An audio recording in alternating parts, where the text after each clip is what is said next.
제가 검사를 하다가 충격적인 거를 본 적도 있는데요. 자다가 소리 지르는 거 외에도 막 발로 차고 팔을 휘두르는 등. 저는 세란병원의 신경과 김진희입니다.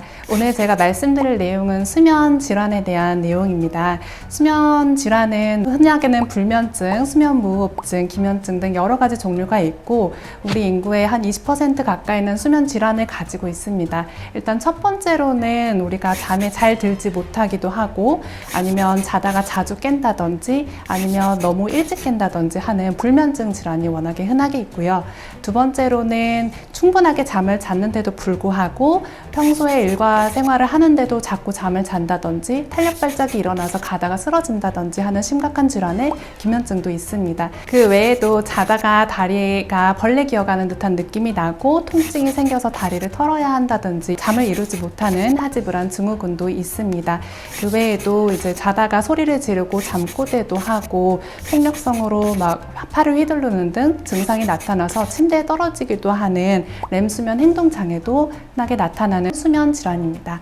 제가 봤던 케이스 중에서 가장 심했던 케이스이고 좀 좋아졌던 케이스라고 볼 수 있는 경우는 70대 환자분인데 수면 무호흡으로 사실 왔던 거는 아니고 처음에는 두통으로 제 외래에 왔었던 환자분입니다.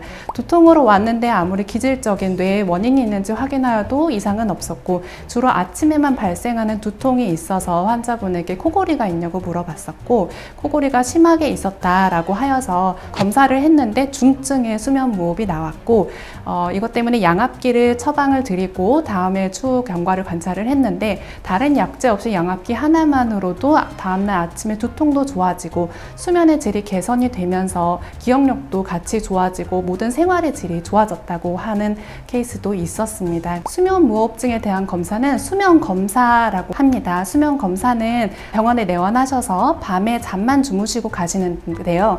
잠을 주무시는 동안에 이제 호흡도 확인하고 뇌파도 확인하고 여러 가지 장비를 통해서 무호흡이 있는지를 체크를 합니다. 무호흡을 체크를 해서 무호흡의 지수가 나와요. 그래서 그 지수에 따라서 양압기 처방이 가능하신 분도 있고 양압기 처방이 가능하게 됩니다. 수면 무호흡 외에도 자다가 소리를 지른다든지 싸운다든지 하는 것들도 어느 시기에 그런 게 나타나는지 체크를 할 수 있고 장기적으로 좀 추적 관찰을 해서 나중에 파킨슨 같은 것들도 좀 추적 관찰을 할 수 있습니다. 제가 검사를 하다가 충격적인 거를 본 적도 있는데요. 자다가 소리 지르는 거 외에도 막 발로 차고 침대에 떨어질 뻔한 경우도 좀 보긴 했습니다. 진단만 되면 약으로 치료를 해서 사고를 예방할 수 있었습니다.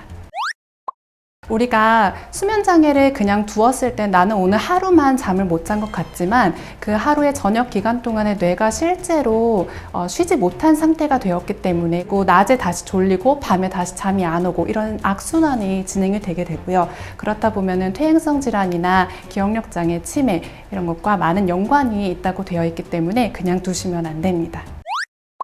수면 질환이라는 게 우리 삶에 있어서 굉장히 중요한 질환입니다. 아침에 두통이 생긴다거나 아니면 이유 없이 계속 피로하고 이유 모를 증상들이 있을 때는 내 수면의 상태가 어떤지 다시 한번 체크하실 필요가 있고 이거에 대해 진단을 받으시기 위해서 병원에 꼭 오셨으면 좋겠습니다.